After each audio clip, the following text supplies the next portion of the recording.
ఏదైతే బడుగు బలహీన వర్గాలకు సంబంధించి జనాభాలో 50% అధ్యక్ష. అయితే మీరు కామారెడ్డి డిక్లరేషన్లో చెప్పినటువంటి అంశాలు సంవత్సరానికి 20,000 కోట్ల చొప్పున 1,00,000 కోట్ల బడ్జెట్ పెడతామని, ఎందుకంటే బడ్జెట్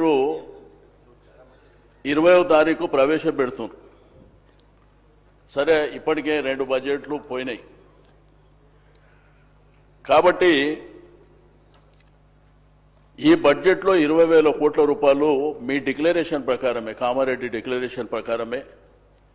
ఎందుకంటే రాష్ట్రంలో బీసీ వర్గాల ప్రజలు ఎదురు చూస్తున్నారు అధ్యక్ష.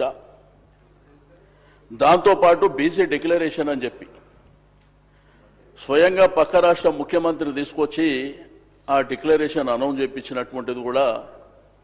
ఆ తర్వాత ఎలక్షన్లు జరిగినాయి. ఆ ఎలక్షన్లు జరిగిన తర్వాత మీరు చేసేది నిజమే అనుకోని మా వాళ్ళు మీకు ఓటేసి ఈరోజు మీరు అధికారంలోకి వచ్చినటువంటిది కూడా మరి మీకు తెలుసు అధ్యక్ష. దాంతోపాటు ఏదైతే జరగని అంశం, గతంలో ఇదే శాసనసభలో అనేక మంది ముఖ్యమంత్రులు తీర్మానం చేసినటువంటిది,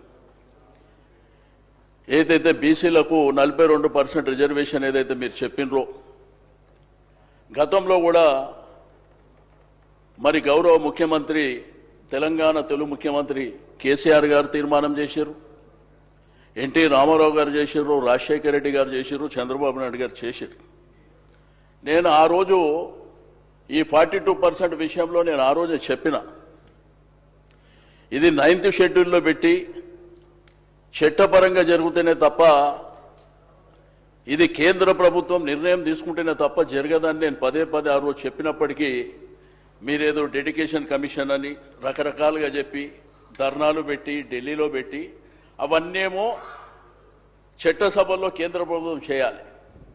కానీ బీసీ డిక్లరేషన్ కానీ ఈ 1,00,000 కోట్ల బడ్జెట్ మీ చేతిలో పని, ఎవరు పర్మిషన్ మీకు అక్కర్లేదు.